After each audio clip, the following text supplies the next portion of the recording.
Hello everyone, I'm Tessellating Hexagons, and we're back with some more Spyro adventure, and something that occurred to me when I was watching the last episode back, what is all that purple stuff? Like, why would you have a library in the middle of a sea of some kind of weird purple crap? Like, is that meant to be ink, or where are we going? Where are you taking me? I demand answers! Oh, okay. Oh, there are some more of those paw prints. Like I said, they will not be important until later, so remember that they're here, because I didn't. But yeah, they're down here, they're a thing. They'll be important later, but not yet. And grab onto another bug and... Where are you taking me this time? Oh, just generally back.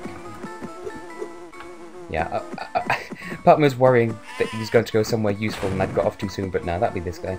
Takes you up here, and oh, more burning books! No!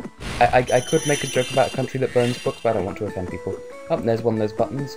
I don't know where the other one is, so in worlds like these, I will wait until I locate both switches before I do the mad dash between the two. I mean, this is only the first main world, because Dragon Shores is just the hub world, which I neglected to mention in the first episode. I love to think it was obvious, but still. So, yeah, in each world, okay, it's there. But because you only have a set amount of time, and I get really paranoid around time limits, I'd rather just know where both switches are than go from the hardest to get to the easiest to get to, because, I mean, that's just Logic Man, isn't it? Logic Man to the rescue! What am I even saying? Anyway, oh, this is a fairly big one. Up, there's a thing! We got the thing! That's one of the toys from the thingy quest. Wow, I am good at words. Grab all gems in here. Now, the bit of an elephant in the room is this red chest. Now, if you've been paying attention in the last episode, you'll know that I talked about the keys, and they're colour-coded. This is a red chest, so we need the red key. Yeah, we need that. Anyway, just to look at stuff, this is where the fairy scroll goes, because the items you get in the lands, which, as you find here, they're categorised by quest, in which case they'll appear in this section, or a heart or ability item or bonus item or whatever, or key, then they'll appear in this blue tab at the top. So, effectively every item is listed twice. Once in... I just pointed at the screens if you could see. Once in this yellow tab, where they're sorted by the land you found them in, and then once again in either the green tab if it's a quest item, or blue tab if it's a heart of... either a heart or an ability item or a key or a bonus item. And that's a thing.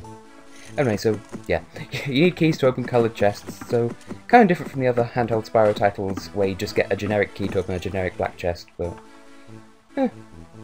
Anyway, where was I? Yeah, in each world I'll locate both switches before opening the vault, because time limits make me panic, even though they're of no consequence. You are not Zoe. I'm sorry, I don't believe you. You do not look like... yeah, okay. Exposition up the wazoo, but, wait, how can you use a heart to maintain books? An inanimate object maintaining other inanimate objects. How? And may I redirect to my previous point? You are not Zoe. You're a generic fairy sprite with a generic fairy icon portrait mabob. And we have another quest. So we're now looking for toys for the Dragon Shores heart and machine parts for the fairy library. Not a sentence you expect to hear on a daily basis. And look, that box we acquired earlier is the Book Begone storage unit. Anyway, so that solves the mystery of what Petal the toddler gave us. So there you go. But I still refuse to believe that that's Zoe. I'm just completely in denial. Yeah, can you not, Zoe? That's the thing. In this game, characters talk to you via proximity, so if you get too close, then you'll just end up in dialogue because FUDGEBALLS? That's just gonna be a thing, isn't it? Oh. Fudge balls! I let go too soon. I'm not doing it on purpose. I honestly, as a European, I prefer to just swear like a trooper, but obviously, I'm in polite company, so yeah, I'm just going to keep my... I was going to say keep my bollocks to myself, but awkward laughter. Oh, what just happened there? Just sort of jumped up the... Anyway, I sort of didn't... I noticed, I just didn't say anything about... There was a... That was a bit grim. There was a red chest on that alcove we were just standing in. It's not really an alcove, but you know what I mean. Quiet view. Yeah, so coloured chests are a thing. Now, book, please stop burning, it's rather rude. Disrupting the good time that the rest of us are having. You're having a good time, aren't you guys? More gems! Oh. Oh, there's a green chest, so there's further proof of the coloured keys. Colour-coded for your convenience. Is this lightable? It looks lightable. No, it's not. Disappointed! Okay, I've never actually seen that film, so I'm only referencing it because I've seen that particular clip on Tumblr. Yay, Tumblr! Yeah, go back to Fire Breath. Yeah. I think it's a good thing that I'm doing this LP semi-blind, like I've only played the game properly once, so I have plenty of stuff to talk about. Anyway, is this the last book? There's a counter, but I've not really been paying attention. We're missing one. Of course we are missing one. Take me to your final burning book. There's a pink chest. We've seen 3 of the 4 colours of chest, and what does that mean? Oh, there we go. There was the 25 gems.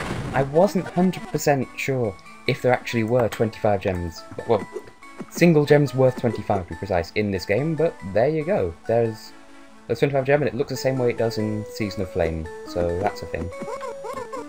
You're not the one I meant to speak to. Hello.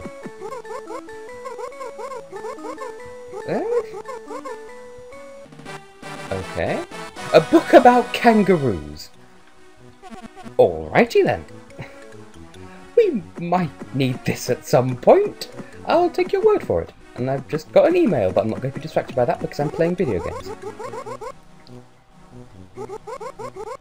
Well, oh, that sounds suspicious. Let's go into the Zeus section, or XYZ or whatever. Oh. Are we at the end of the game already? We're only like less than halfway into part 2. What? What? What? Just reminds me of that one scene in Jazz Punk with the bowling pins. Oh! Not so much anymore. Okay, I actually think this is a surprise, but this is really not surprising because I distinctly remember this bit because this is something that I would have my way to not do with a child, and I don't remember how you do it. I'm just gonna... Oh, is it really that easy? Child with me, you are a wimp, and that's what it looks like when you take damage. Oh, there's an upstairsy bit. Well, screw this boss fight. I'm gonna go to the upstairsy bit first. I didn't even remember there was a chest. I've forgotten so much about this game. It's tragic. How do you get gems for defeating this guy? Because you saw the book, and I'm sure the book that monster has, and I'm sure you put 2 and 2 together based on the dialogue and everything and the exposition and whatnot. You can work out that yeah, that book is the teleportee to the fairy shriney book. So we have that now. Okay. So the implication... Oh yeah, it's not going to give us last of the gems because they're all in chests. Duh. Well, anyway. I don't remember offhand, but I'm like 98% sure that's all we can do here for now. So I'm just going to grab a bit of health from here and show off the quick escape. Like I said, it acts like exit level. You get abducted by these giant fire fairies because why not? And you get dropped off exactly where I pointed out earlier, on top of that cliff. Now, as a child, I thought, but Spyro can't climb in this game, so what good would having a ladder here even do? When you could... Well, I'm sorry. Some people... Well, that said, shrines, important places, we need to do the shush. Anyway, I completely lost my train of thought. That's right, because as you can see, we're about to head into a new area. Like, this game is going past too quickly. We're only in episode 2 and we're already advancing to the Dragon Coast. But then again, in all fairness, I don't remember what happens in this game, and oh, this looks like a one-way thing. YOLO. Now, I know there's a mini-boss here at some point, but I don't remember. I think this is like, it doesn't happen until you come back through the second or third time, I don't remember. But can I just take a moment to appreciate these colours? These are really beautiful colours. I mean, the other colours, I was saying the other places had beautiful colours too, but these are just like strikingly beautiful. Like, it looks sort of almost wintry, but at the same time not. And we'll be seeing some wintry areas coming up fairly soon. But that's something that I was thinking about while I was watching yesterday's episode back. Yeah, I know, that's brilliant segue of topic of conversation, mabob, madoodle, how do I words? But you can tell that I'm playing this game semi-blind, so I know what I'm doing, but I don't remember what happens. But at the same time, those giant pineapples that just randomly dot the land don't faze me in the slightest. That's how you know that I'm a bit of a Spyro head. Is that the name? I don't know, it sounds kind of like a fetish, to be honest. Or like a death metal group, one of the two.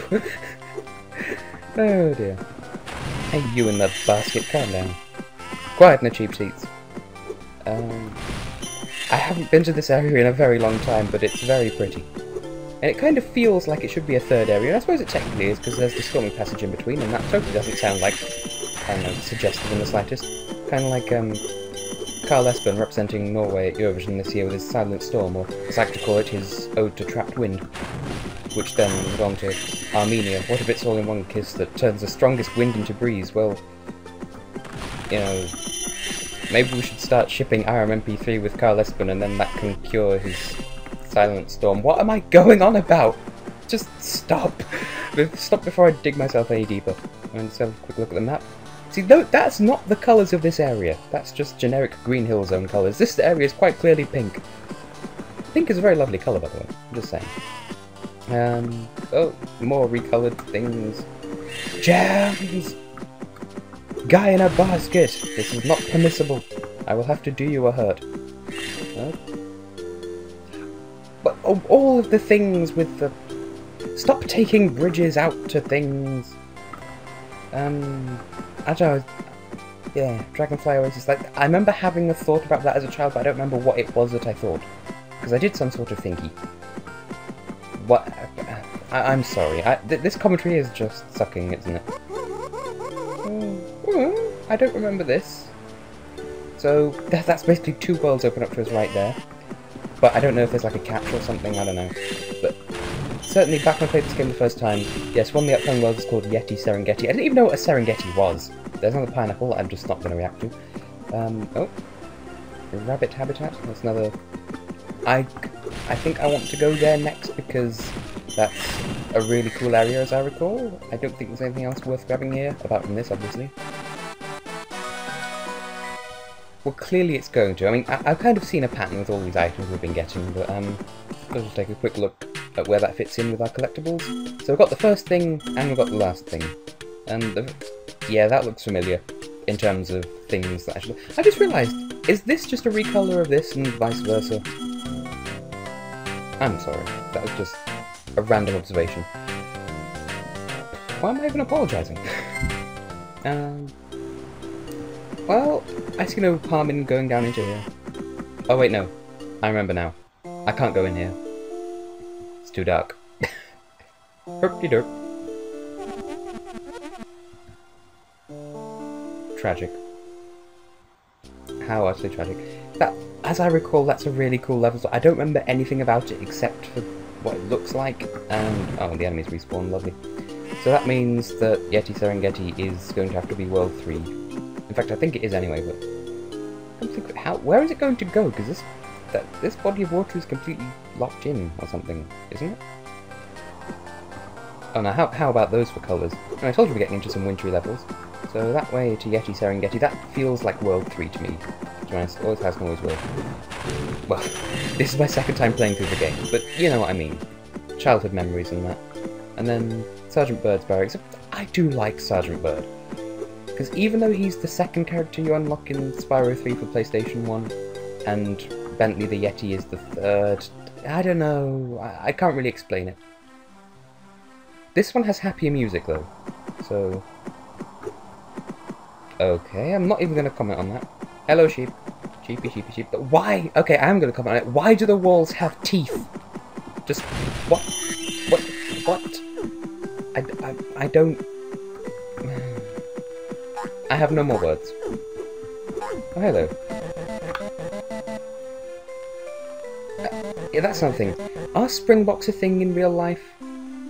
Is this real life? So, yay. Yay? Yeah. I can't say yeah all of a sudden. Oh yeah, brilliant stepping stone. What? Oh, you want me to do that? Oh, I get it. Sorry for being a derp face. But yeah, as if it wasn't already obvious that you need the spellbook from the fairy library to even access this part of the overworld so you can get to this level. You also need to have gone to the fairy library to get the ice spell, otherwise you can't progress here. I never noticed that was a progress barrier until recently. Like, the last 2 minutes to be precise. Gems again! Is there anything down there that's worth my getting? No, there isn't. Now, you see that door there? I would go into it, but it's quite clearly dark on the inside, and we've seen what happens when I have to go into a dark place. Are you going to reward me? Oh, there we go. How is that for timing? Luminescence. Again with the long words. You are just a dragonfly. You cannot with a long word. I'm sorry, that came out a bit racist. I'm not trying to racist, I swear. In that case, I'm going to go into that room then. And then I'll probably start ending the episode because how has it been a quarter of an hour already? Also, I was going to mention before, but these cave areas have such touchingly beautiful background music. Also, the lag is real. I'd forgotten about that as well. So, well, whatever. Also, I've just noticed we have enough gems to buy the thing from Moneybags, but I want to finish up here first, and we've just got here. I'm not leaving. Come on and rise up. Jump out of what gets done. Again with the Eurovision! I'm sorry, I'm European. Calm down. I'm not even going to make the obvious joke about chilling out, because that's not a phrase that I use. Because I'm just too awesome for that. Or something, I don't know. Anyway, again with the beautiful music, and also the banners, I didn't remember they were a thing. Yeah, I'd completely forgotten about the lag in these caves, but it's because the whole shiny effect, I think. Not much I can do about that, I'm afraid. Because it's something I completely forgot about, but, you know, I can live through it, and so can you. I mean, as a child, this probably would have annoyed the heck out of me, but, I mean, you've got me to talk you through it. I'm your guide in this journey through the obscure, and there's another red chest that we can't get into because it's red and racist or something. I don't know. It's locked me to key. That's about as complicated as... I was trying to say complex and complicated at the same time, and it came out as complicated. That's a terrible word. Now then, where's the next bulbous button? Oh, hello, Mr. Inflamed Foot. Now, yeah, if I go down, I can't get back up, so I'm just going to YOLO it. I said I'm going to YOLO it! Where is the other thing? I should be charging around trying to find it, but I don't want to do another die, because you've seen what happens when I do the die, and it's not a pleasant sight. And there are some more footprints, and I think I've pretty much blown it for this. I don't know where the other thing is. There's no penalty for not getting it, it's just... Can you not? Yeah, there's no penalty for missing the deadline with the buttons, as it were. It's just, you have to hit them both in the time limit. Otherwise, you fail. Anyway, these enemies bounce around and hurt you from above. That's as complicated as it gets. Oh, we've broken 1,000 gems already. We found a cabbage! Oh, letters. Well, on that faux pas, let's grab these 3 gems, and I think I'm going to have to end this episode. Why? It's only been 18 minutes. Well, see you on Friday. Thanks for joining me, and bye-bye.